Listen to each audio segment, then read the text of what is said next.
नमस्कार, मैं जनभक्त श्रीओम गौतम। हरियाणा में चुनाव हो चुका है और चुनाव के बाद में जो रिजल्ट है वो 8 अक्टूबर को आना है।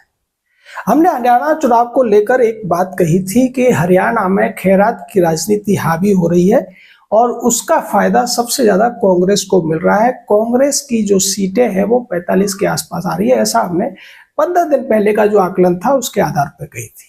आज चुनाव पूरा हो चुका है। पहले 1 अक्टूबर को होना था, बाद में डेट चेंज हुई और ये 5 अक्टूबर को हुआ और उसके बाद अब जो रिजल्ट है वो आएगा 8 अक्टूबर को। अब लोगों का सवाल है कि अब कौन जीत रहा है। आज तमाम जो चैनल है वो अपने अपने एग्जिट पोल दिखाएंगे जो कि आकलन ही होंगे, जैसा आकलन हमारे पास भी आया है। हमारे पास भी तमाम लोगों की तरफ से जानकारियां आई हैं और वो जानकारियां ये कह रही हैं कि हमने जो अनुमान लगाया था, अनुमान अभी भी लगभग वही है, उसमें थोड़ी सी तब्दीली हुई है।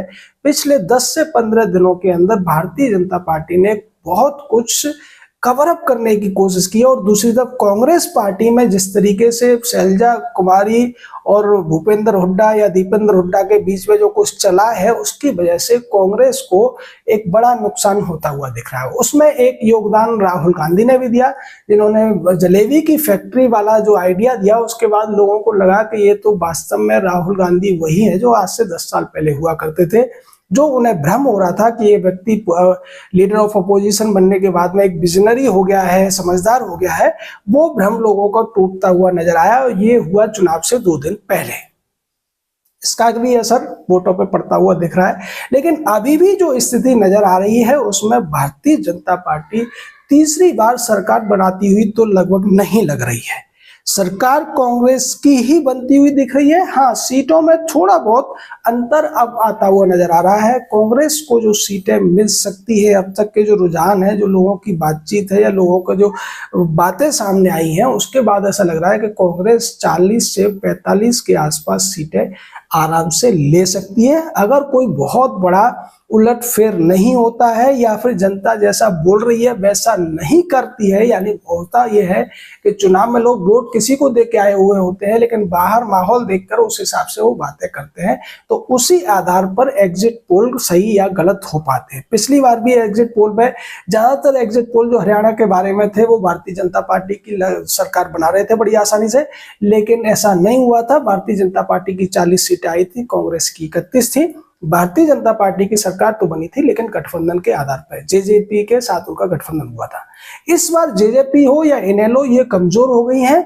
कांग्रेस पार्टी ने चूंकि बहुत बड़ी बड़ी घोषणाएं कर दी है, खटाखट वाली घोषणा लोकसभा में उनका काम कर गई थी और यहाँ हरियाणा में उन्होंने जिस तरीके से 100 गज के प्लॉट पर मकान देने की बात की, उसको 3.5 लाख बनाने की लागत की बात की, फिर उसके बाद महिलाओं को 2000 रुपये सम्मान निधि की बात की और दूसरे भी तमाम जो वायदे किए गए हैं उसका असर होता हुआ नजर आ रहा है। क्योंकि हमारे देश में एक परंपरा चल गई है कि नेता कोई भी हो, कैसा भी हो, उसका कोई भी बैकग्राउंड हो, लेकिन अगर वो जनता को कुछ देने का वायदा करता है, जनता को कुछ फायदा नजर आता है, तो ज्यादातर लोग जो या तो पढ़े लिखे कम है या फिर पढ़े लिखे हैं तो लालची हैं थोड़े, तो वो उसको वोट दे देते हैं और ये देखने को लोकसभा चुनावों में भी मिला था और यहाँ भी वही होता हुआ नजर आ रहा है।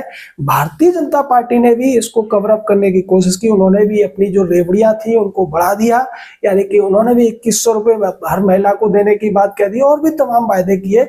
लेकिन चूंकि भारतीय जनता पार्टी के साथ एंटी इनकम्बेंसी का बहुत बड़ा फैक्टर है जिसकी वजह से उनको नुकसान होता हुआ नजर आ रहा है। और दूसरा एक और फैक्टर रहा कि मुख्यमंत्री पद को लेकर जिस तरीके से खींचतान होती हुई दिखी, भारतीय जनता पार्टी के कई जो सीनियर लीडर्स थे वो इस बात से नाराज थे कि पहले मनोहर लाल खट्टर को बना दिया गया था जो कहीं भी पार्टी में जो ग्राउंड लेवल के नेता नहीं थे, उसके बाद नायब सैनी को बना दिया गया और जो सीनियर लीडर्स थे जो 20 साल से पार्टी में काम कर रहे थे, कार्यकर्ता के तौर पे अपना खून पसीना लगा रहे थे, उनको इग्नोर किया गया। तो इस बार कई लीडर्स ने दबी जुबान में अपना दावा भी पेश कर दिया मुख्यमंत्री पद के लिए। इसका नुकसान भी भारतीय जनता पार्टी को हो सकता है और यही नुकसान कांग्रेस में भी होता हुआ दिख रहा है कि भूपेंद्र हुड्डा एक तरफ मुख्यमंत्री का दावा कर रहे हैं, दीपेंद्र हुड्डा का भी नाम चल रहा है और दूसरी तरफ शैलजा कुमारी भी खुलकर कह चुकी है कि हाँ वो भी मुख्यमंत्री बनना चाहती हैं। तो कांग्रेस को भी थोड़ा नुकसान है, लेकिन कांग्रेस को फायदा ये है कि वो सत्ता में नहीं है पिछले 10 साल से। इसकी वजह से जो कांग्रेस के पुराने काम थे, पुराने जो हथकंडे थे, पुराने जो उन पर भ्रष्टाचार के आरोप थे, पर्ची खर्ची वाला जो खेल था, वो लोग लगभग भूल चुके हैं और अब लोग कांग्रेस को दोबारा से सत्ता में बिठाने का मन बनाते हुए लग रहे हैं। अगर बहुत बड़ा उलटफेर नहीं होता है तो हरियाणा में कांग्रेस की सरकार बनने जा रही है। हालांकि जो रिजल्ट है वो 8 तारीख को ही आएगा। आज तो केवल आपको एग्जिट पोल से ही सब्र करना पड़ेगा और ज्यादातर एग्जिट पोल इसी बात को कहते हुए आपको नजर आएंगे। हमारा वीडियो शूट हो रहा है 6 बजे और 6 बजे के बाद 7 बजे के आसपास ये एग्जिट पोल आपको अपनी अपनी बात कहेंगे। तो निश्चित तौर पर जो कुछ हम बताने की कोशिश कर रहे हैं उसी को आगे पीछे करके ये एग्जिट पोल भी आपको बताने वाले हैं।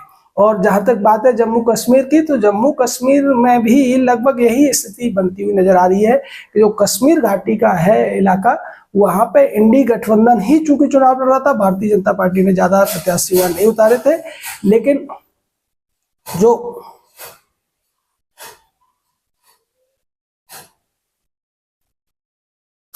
जो कश्मीर घाटी का इलाका है वहाँ इंडी गठबंधन के ही घटक दल लड़ रहे थे, चाहे पीडीपी हो, नेशनल कॉन्फ्रेंस हो, कांग्रेस हो, या फिर कुछ निर्दलीय थे। भारतीय जनता पार्टी ने कम उम्मीदवार उतारे थे, लेकिन जम्मू के एरिया में भारतीय जनता पार्टी ने बहुत अच्छी कैंपेनिंग की है और वहां उसको बहुत बड़ा सपोर्ट मिलता हुआ भी नजर आ रहा है।